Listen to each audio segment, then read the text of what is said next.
नमस्कार, मी यामिनी महामुणकर. साम संजीवनी या आरोग्यविषयक कार्यक्रमात तुम्हा सगळ्यांचं स्वागत आहे. आजच्या वेगवान आणि धकाधकीच्या जीवनशैलीत एक समस्या नकळत आपल्या घरात आणि शरीरात हळूच शिरकाव करते. ती म्हणजे ताण आणि त्यातून निर्माण होणारा उच्च रक्तदाब. बदलती जीवनशैली, खाण्यापिण्याच्या चुकीच्या सवयी आणि मानसिक अस्वस्थता यांमुळे रक्तदाबाची समस्या आज अगदी घरोघरी पाहायला मिळते आणि याला वैद्यकीय भाषेत सायलेंट किलर देखील म्हटलं जाते. पण या समस्येवर केवळ तात्पुरती औषधं घेणं हाच एकमेव पर्याय आहे का, की आयुर्वेद आणि पंचकर्म आणि योग्य जीवनशैलीच्या माध्यमातून आपण यावर कायम स्वरूपी नियंत्रण मिळवू शकतो? याच विषयावर सखोल मार्गदर्शन करण्यासाठी आज आपल्यासोबत आहेत सुप्रसिद्ध आयुर्वेद तज्ज्ञ आणि कार्लातील आत्मसंतुलन केंद्राच्या संचालिका डॉक्टर मालविका तांबे. डॉक्टर, स्वागत आहे. नमस्कार. थँक्यू. प्रेक्षक हो, तुम्हाला आरोग्याशी निगडीत कोणतीही समस्या असेल तर तुम्ही थेट डॉक्टरांशी संवाद साधू शकता, डॉक्टरांची अपॉइंटमेंट बुक करू शकता आणि त्यासाठी डॉक्टरांचा संपर्क क्रमांक लगेचच लिहून घ्या.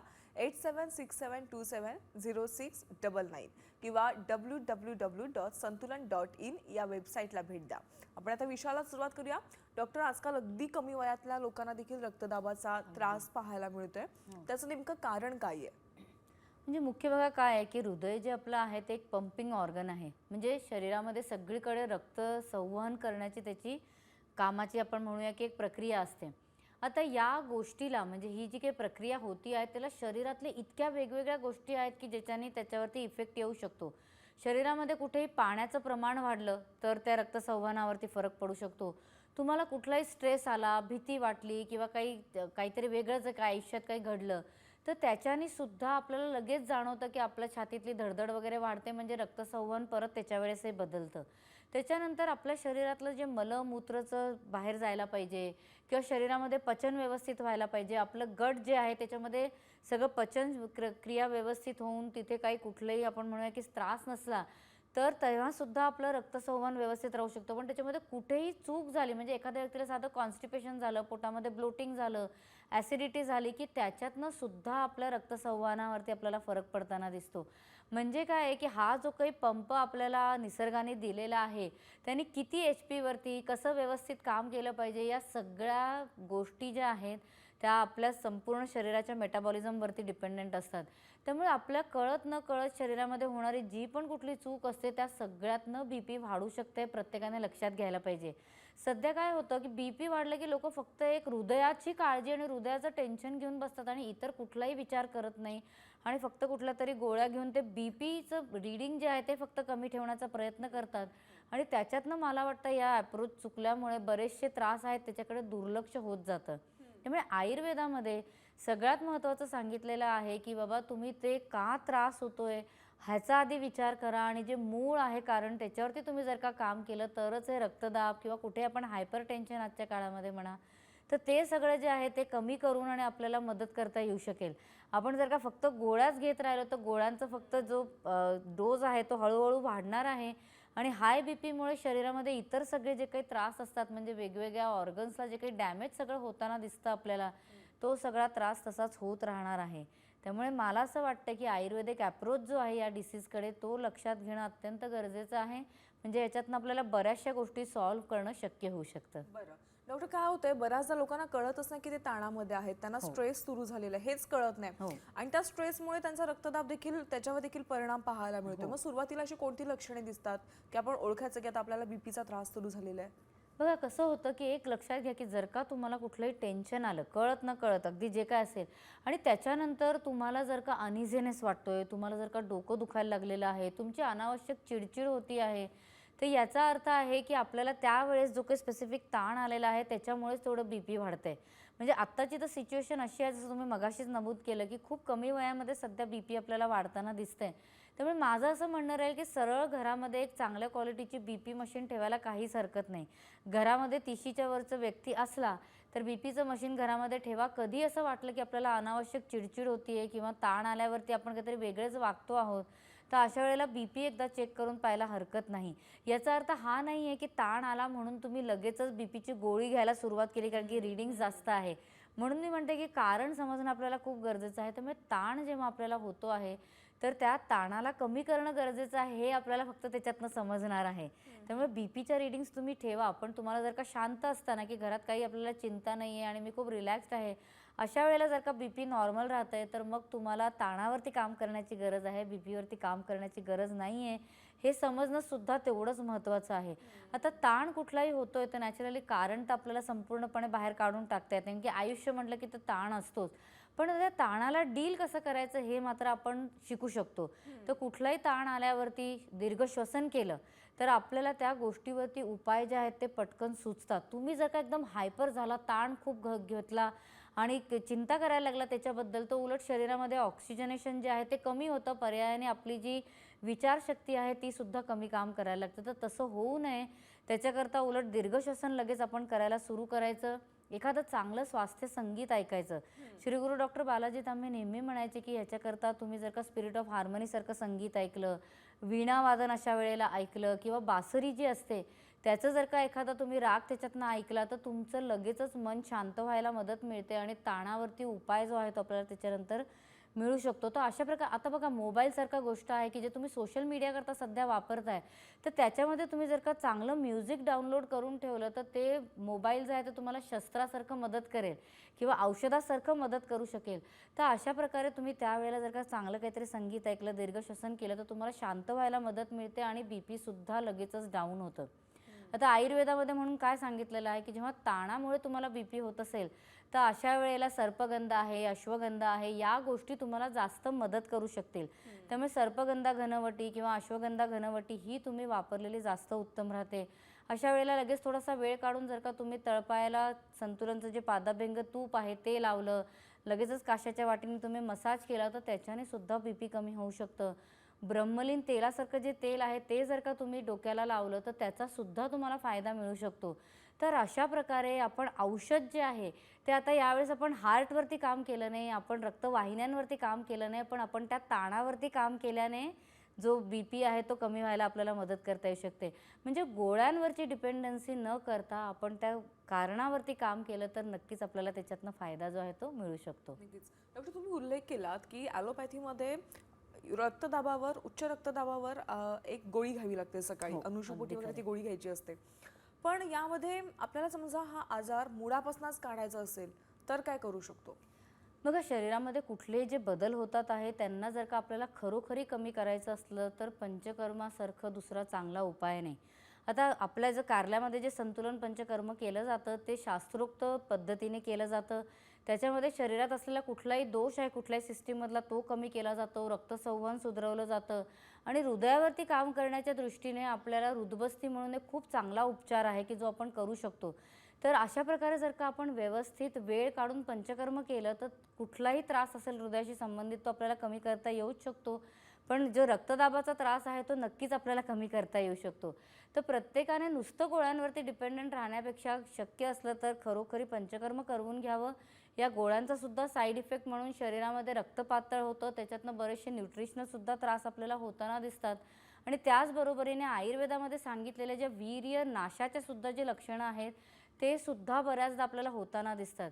रक्त पातळ झालेलं असतं तर कुठले कुठले म्हणजे आता लोकांमध्ये ज्यांचे स्किन पातळ असते त्यांच्यामध्ये बऱ्याचदा आपल्याला रक्त साकळलेलं दिसतं. म्हणजे आपण विचार करू तेवढे त्रास याच्यातनं आपल्याला होताना दिसू शकतात. तर त्यामुळे गोळीवरती डिपेंडन्सी न ठेवता शरीराला जर का आपण सुधारवायचा प्रयत्न केला तर त्याचा आपल्याला जास्त फायदा होताना दिसतो. आत्ता तर आम्ही बघतोय की 40च्या सुमारातल्या बऱ्याचशा लोकांमध्ये आपल्याला हृदयाशी रिलेटेड त्रास दिसतात, ते रक्तदाब वाढताना दिसतोय. तर त्या लोकांनी तर खरोखरी जर का हे संतुलन पंचकर्म केलं तर वेळेत आपण काम केल्यामुळे पुढे कुठलाही त्रास जो आहे तो आपल्याला अवॉइड करण्यामध्ये मदत जी आहे ती करता येऊ शकते. बरं डॉक्टर, आत्मसंतुलनमध्ये अनेक थेरपी केल्या जातात, विशेष पंचकर्म केले जातात. मग Yes. उच्च रक्तदाबासाठी आपण कोणत्या विशेष ट्रीटमेंट देता? उच्च रक्तदाबासाठी बघा सगळ्यात महत्त्वाचं जे असतं ते म्हणजे बस्ती केल्या जातात. आता या बस्तीमध्ये सुद्धा आता अपचनातनं जर का BP येत असेल तर आपल्याला गटवरती काम करावं लागतं. तर त्याच्याकरता पचन व्यवस्थित सुधरेल, ब्लोटिंग राहणार नाही, वाताचे कुठले दोष तिथे राहणार नाही हे आपल्याला बघावं लागतं. जर का धमन्यांमध्ये काही त्रास असल्यामुळे म्हणजे त्यांची इलास्टिसिटी कमी झाली आहे किंवा त्यांच्यामध्ये कुठेतरी थक्का निर्माण झालेला आहे, ब्लॉकेजेस झालेले आहेत, तर त्या सगळ्या त्रासांकरता आपल्याकडे व्यवस्थित वेगवेगळ्या प्रकारची तेलं असतात की ज्याच्याने संपूर्ण शरीरावरती मसाज केला जातो की जेणेकरून त्या वाहिन्यांची इलास्टिसिटी वगैरे सगळी वाढण्यामध्ये आपल्याला मदत करता येऊ शकते. तसंच जर का शरीरामध्ये जो आपण म्हणतो की फ्लुइड इम्बॅलन्स होतो त्याचं मूळ जे असतं ते आयुर्वेदाने वृक्कामध्ये म्हणजे किडनीजमध्ये सांगितलेलं आहे. तर ते जर का मेन रिझन असेल की त्याच्यामुळे हा त्रास होतो आहे, तर आपल्याला त्याच्यावरती सुद्धा काम करावं लागतं. म्हणजे मग किडनीवरती काम करणाऱ्या थेरपिस्ट ज्या आहेत त्या असू शकतात किंवा मगाशी मी जसं सांगितलं की आता हृदयामध्येच काहीतरी त्रास आहे, हृदयाचा आकार वाढलेला आहे किंवा हृदयाच्या मसल्सची ताकद कमी झालेली आहे. तर अशा वेळेला हृदयावरती काम करायला हृदबस्तीसारखा उपचार आपण पंचकर्मामध्ये करतो. म्हणजे काय आहे की आयुर्वेदामध्ये म्हणून आपण कस्टमाइज थेरपी ज्याला म्हणतो ती केली जाते. म्हणजे 4 लोकं रुग्ण आले आणि त्या चारींना एकच गोळी किंवा एकच औषध दिलं जाईल असं न होता आपण त्याच्यावरती वेगवेगळ्या प्रकारे काम करत असतो. एवढंच नव्हे तर ताणतणावामुळे जर का बीपी किंवा हृदयरोगाकडे वगैरे वाटचाल झालेली असली, तर आपल्याकडे पंचकर्मामध्ये त्याच्यावरती व्यवस्थितपणे जे मेडिटेशन आहे, ध्यान आहे ते केलं जातं. स्पेशल आपल्याकडे सेशन्स असतात की ज्याच्यामध्ये आता योगनिद्रासारखं जे म्युझिक आहे, जे श्री गुरु डॉक्टर बालाजी तांब्यांनी तयार केलेलं आहे, तर ते योगनिद्राचे सेशन्स आपण जेव्हा ड्युरिंग पंचकर्म पेशंट्सला देतो, तेव्हा त्याचा खूप वेगळा परिणाम आपल्याला होताना दिसतो. त्यामुळे ताणतणावसुद्धा कमी करण्यामध्ये आपल्याला यश या वेळेमध्ये मिळतं. आणि मुख्य म्हणजे जेवढं आपण निसर्गाच्या सानिध्यात राहतो, जेवढं रुटीन आपलं प्रॉपरली फॉलो करतो, या सगळ्यातनं सुद्धा आपल्या शरीराची चयापचय क्रिया जी आहे ती आपल्याला सुधारायला मदत मिळू शकते. तर पंचकर्म जे आहे ते खरोखरी रिसेट बटन दाबल्यासारखं आपल्या शरीराला मदत करतं. म्हणजे पूर्ण तुमची दिनचर्या जी आहे त्याची काळजी घेतली जाते आणि त्यांचं जे मूळ कारण आहे की ज्याच्यामुळे तुम्हाला हा त्रास होतो आहे त्याच्यावरती सुद्धा व्यवस्थित कार्य जे आहे ते आपल्याला आयुर्वेदाच्या माध्यमातून करता येऊ शकतं. बरं डॉक्टर, आता रक्तदाब नियंत्रित ठेवण्यासाठी पंचकर्मा कोणते केले जातात त्याविषयी सांगितलात. शिरोधाराच ही जी उपचार पद्धती आहे त्याचा नेमका काय फायदा होतो? बघा कसं आहे की शरीरामध्ये जर का ताणामुळे आपल्याला बीपी दिसत असलं किंवा जे आपल्या नर्वस सिस्टीम असते त्याच्यातले बऱ्याचदा दोष असतात की ज्याच्यामुळे रक्तवाहिन्या ज्या आहेत त्यांच्यामध्ये आकुंचन वगैरे होतं आणि त्याच्यातनं आपल्याला बीपी वाढताना दिसू शकतं. तर या सगळ्यावरती म्हणजे मज्जाधातूतले जे सगळे दोष आहेत त्या सगळ्यांवरती काम करायला आपल्याला शिरोधाराची मदत होते. त्यामुळे शिरोधारा केल्याने आपल्याला बीपी जे आहे ते कमी व्हायला मदत मिळू शकते. एवढंच नव्हे तर बऱ्याचदा डिप्रेशन वगैरेमध्ये गेलेले जे पेशंट्स असतात की ज्यांना त्याच्यामुळे सुद्धा हे सगळे एन्झायटी वगैरेमुळे हे त्रास आपल्याला बीपीचे दिसतात, त्यांना तर आपण शिरोबस्ती सुद्धा करतो. म्हणजे शिरोधाराच्या सुद्धा बरेच पावलं पुढे जाऊन हे शिरोबस्ती नावाचे थेरपी असते, तर ती सुद्धा केल्याने त्याच्यात आपल्याला फायदा होताना दिसतो. आणि लोकांना हा नेहमी प्रश्न पडतो, त्यांना असं वाटतं की अहो आम्ही आलो इथे बीपीच्या त्रासाकरता आहे, तर तुम्ही आम्हाला शिरोधारा काय देताय, तुम्ही आम्हाला शिरोबस्ती काय देताय, आम्हाला मस्त हृदयाकरता काहीतरी थेरपी द्या. तर तेव्हा आम्हाला त्यांना समजावं लागतं की अहो शरीरामध्ये जे काही चयापचय क्रियेमधले दोष आहेत ते आपण कमी करणार आहोत. तर जरी एनसच्या मार्गे आपण जर का बस्ती दिलेली असली तर ती सुद्धा जाऊन तुमच्या हृदयाच्या सगळ्या रक्तसंवहनावरती कार्य करणार आहे हे प्रत्येकाने लक्षात ठेवायला पाहिजे. ती फक्त पोटावरती काम करते असं नव्हे. त्यामुळे आयुर्वेदाच्या मार्फत आपल्याला वेगवेगळ्या प्रकारे शरीरावरती काम करता येतं आणि हे जे कस्टमायझेशन आहे हे खूप महत्त्वाचं असतं. आणि ह्याच्यामध्ये म्हणून जी आपण नाडी जी परीक्षण आपण करतो तो खूप महत्त्वाचा भाग असतो आयुर्वेदामध्ये निदानाचा. त्यामुळे जरी बीपीचा त्रास घेऊन लोक आपल्याकडे आले तरी नाडी परीक्षणातनं आपल्याला जिथे त्रासाचं मूळ दिसत असेल तिथे आपण काम करतो. त्यामुळे शिरोधारा सुद्धा ही खूप उत्तम असते. फक्त काय आहे की लोकांमध्ये सध्या असा समज झालेला आहे की आपण कोणाकडे जाऊन नुसते एक शिरोधारा घेऊन टाकली तर आपलं पंचकर्म आपण केलेलं आहे. तर तसं पंचकर्म नसतं. तुम्ही जेव्हा शरीराची शुद्धी करून पंचकर्मामध्ये शिरोधारा घेता तेव्हा त्याचा तुम्हाला जास्त फायदा होताना दिसतो. नाही तर वरून जर का तेल टाकलं तर तेवढ्या वेळापुरतं जे काही तुमचे केस ऑइली होणार आहेत आणि थोडंसं काहीतरी तेल ॲब्झॉर्ब झालं तर, पण आतमध्ये मज्जाधातूवरती जाऊन जर का व्यवस्थित काम करायचं असेल तर शरीराला व्यवस्थित शुद्धी करून ते तुम्ही केलं तरच आपल्या शरीरामध्ये व्यवस्थित प्रत्येक कोशिकेपर्यंत ते तेल किंवा तूप जे काही आपण संस्कारित वापरणार आहोत शिरोधारेकरता शिरोबस्तीकरता त्याचा आपल्याला फायदा जो आहे तो शरीरामध्ये मिळू शकतो. आता तुम्ही आम्हाला सांगितलं की आत्मसंतुलनमध्ये कशा पद्धतीने तुम्ही पंचकर्म करता जेणेकरून रक्तदाब नियंत्रणात राहील किंवा मुळासकट निघून जाईल. अगदी अगदी पण आता या व्यतिरिक्त दैनंदिन जीवनामध्ये आहारामध्ये काय बदल केले पाहिजेत त्याविषयी सांगा. बघा कसं असतं की आपल्या शरीरामध्ये जी पचनसंस्था असते ती जर का व्यवस्थित चालली ना तर ती आपल्या शरीरात प्रत्येक हिलिंगला मदत करू शकते. त्यामुळे आहार जो आहे तो खूप महत्त्वाचा असतो कधी पण रक्तदाबाचा त्रास असला तर. सगळ्यात महत्त्वाची गोष्ट म्हणजे जी गोष्ट तुम्हाला पचत नाही आहे ती प्लीज खाण्यामध्ये ठेवू नका. ज्याच्यातनं वाताचे दोष तयार होऊ शकतील तशी गोष्ट तुम्ही खाण्यामध्ये ठेवू नका. उदाहरणार्थ आता चवळी झाली, चणा झाला, पावटा झाला किंवा आत्ता सगळ्यात लोकप्रिय ज्या भाज्या आहेत म्हणजे जसं पत्तागोबी झाली, फुलगोबी झाली, हे तुम्ही जर का खाण्यामध्ये फार प्रमाणात ठेवलं तर तुमच्या पोटामध्ये वाताचे त्रास सुरू होतात, ब्लोटिंग होते, ॲसिडिटी होते आणि त्याच्यातनं तुमचं पचन बिघडून तुम्हाला BP जो आहे तो वाढताना दिसू शकतो. त्याचबरोबरीने सध्याच्या काळामध्ये चुकीचं मीठ खूप वापरण्यात यायला लागलेलं आहे. म्हणजे काय, आपण आजकाल सी सॉल्ट वापरतो, ते सुद्धा म्हणजे खूप परिष्कृत, म्हणजे त्याच्यावरती खूप वेगवेगळे केमिकल्स वगैरे सगळं वापरून ते एकदम फ्री फ्लोईंग सॉल्ट तयार केलेलं असतं. असं सॉल्ट जेव्हा आपल्या पोटामध्ये जातं तेव्हा ते शरीरामध्ये फ्लुइड इम्बॅलन्स तयार करतं आणि त्याच्यातनं सुद्धा BPचा त्रास आपल्याला होताना दिसतो. त्यामुळे सगळ्यात महत्त्वाचं काय असतं की आपण जे पण जेवण जेवणार आहोत त्याच्यामध्ये 2 गोष्टींचं लक्ष द्या. एक तर मीठ जे आहे ते नेहमी शिजलेलं असलं पाहिजे. म्हणजे तुम्ही आहारामध्ये जेव्हा शिजवताय कुठलं पण अन्न तेव्हा मधल्या वेळेमध्ये ते मीठ घालायला पाहिजे, अगदी एंडमध्ये ते मीठ घालायचं नाही. त्यामुळे कच्चं मीठ जेवढं कमी ठेवू शकाल आहारामध्ये तेवढं जास्त उत्तम.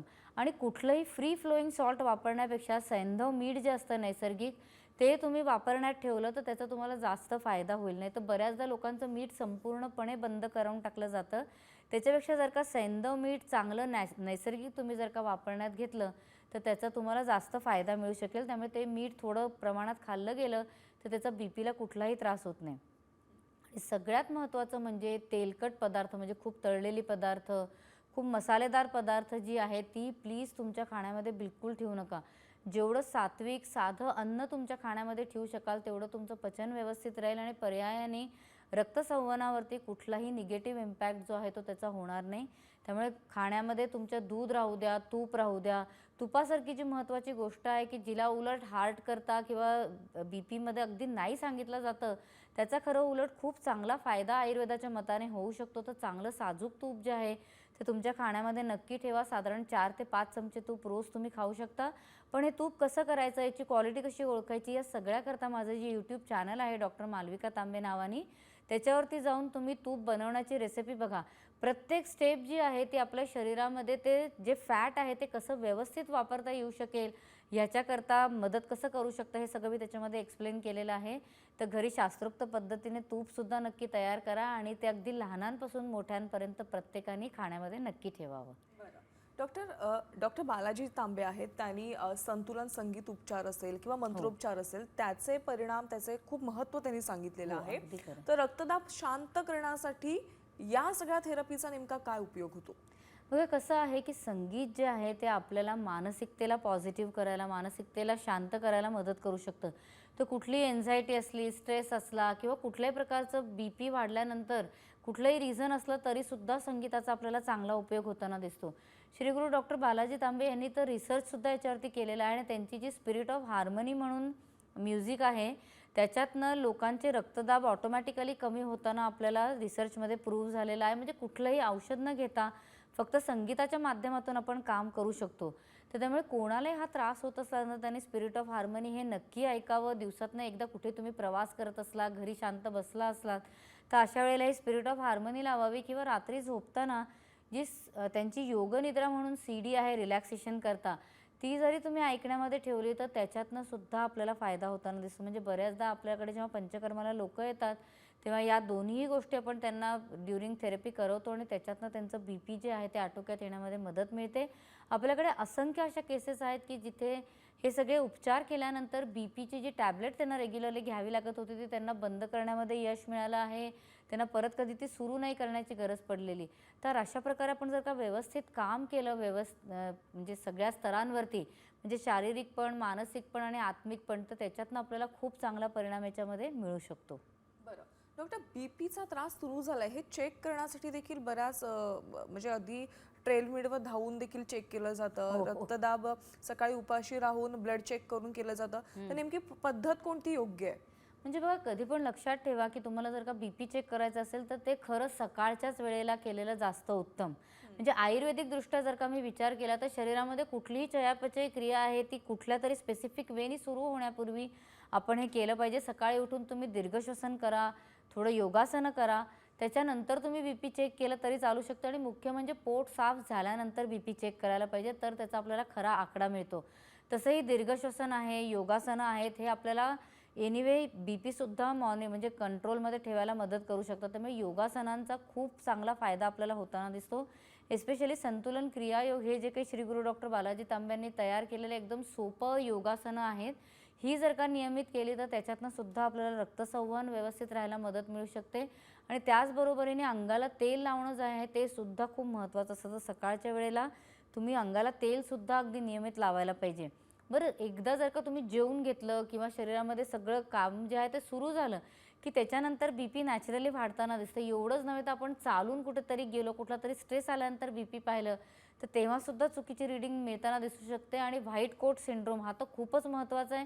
म्हणजे डॉक्टरांकडे जाऊन BP चेक केलं की हमखास वाढलेला आढळतं आणि घरी चेक केलं की BP कमी असतं. हा तर त्रास केवढ्या लोकांमध्ये आपल्याला दिसतो. त्यामुळे छोट्या छोट्या गोष्टी आहेत शरीरातल्या की ज्या आपल्या BPच्या रीडिंगला अफेक्ट करू शकतात. त्यामुळे सकाळच्या वेळेला अनुष्यपोटी काही न खाता पिता शांत असताना तुम्ही जर का BPचं रीडिंग घेतलं तर मला वाटतं ते तुम्हाला जास्त व्यवस्थित जी आयडिया आहे तुमच्या BPच्या खऱ्या रीडिंगची ती देऊ शकेल. डॉक्टर, जाता जाता प्रेक्षकांना आजच्या धावपळीच्या जीवनशैलीमध्ये ताणमुक्त जीवन कसं जगता येईल आणि BPचा त्रास कसा नियंत्रणात ठेवता येईल याविषयी काय सल्ला द्याल? मी एवढंच सांगेन की प्लीज तुमची जी लाईफस्टाईल आहे त्याला एकदम रेग्युलेटेड ठेवा. म्हणजे सकाळी वेळेत उठा, त्याच्याने तुमचं पोट साफ व्हायला तुम्हाला मदत मिळू शकेल. पोटामध्ये ॲसिडिटी वगैरे अशा प्रकारचे काही त्रास होणार नाही. योगासनं नियमित करा, चालायला नियमित जा आणि त्याचबरोबरीने आहार जो आहे तो नियंत्रित ठेवा. म्हणजे काहीतरी चुकीचं खाल्लं तरी आठवड्यातनं एकदा खा, त्याच्यापेक्षा जास्त चीट मील्स घेऊ नका. तर हे सगळं जर का तुम्ही व्यवस्थित केलं तर तुम्हाला नक्की फायदा मिळू शकेल. आणि बरोबरीने अंगाला तेल लावणं, संतुलन अभ्यंग सेसमीसारखं, त्याच्याने सुद्धा तुम्हाला फायदा मिळू शकेल. आठवड्यातनं 2-3दा संपूर्ण अंगावरती लावा आणि ॲटलिस्ट रात्री झोपताना छातीला हलक्या हाताने लावून झोपा. याच्याने हृदयाला सुद्धा मदत मिळते आणि तुमचं रक्तसंवहनसुद्धा जे आहे त्याला व्यवस्थित मदत आपल्याला करता येऊ शकते. आणि रात्री झोपताना कुठलं तरी छान शांत संगीत ऐकत झोपा. प्लीज कुठलाही मोबाईल डोळ्यासमोर ठेवून किंवा कुठलं तरी न्यूज ऐकत टेन्शन वगैरे घेत झोपायला जाऊ नका. नाही तर त्याचा नंतरच्या दिवशी जो आहे तो त्रास आपल्याला रक्तदाबाच्या स्वरूपात दिसू शकतो. बरं डॉक्टर, तुम्ही इथे आलात आणि प्रेक्षकांना एवढं योग्य मार्गदर्शन केलं त्याबद्दल तुमचे आभार. धन्यवाद. मलाही आनंद आहे. साम संजीवनीमध्ये वेळ झाली आज इथेच थांबण्याची. नमस्कार.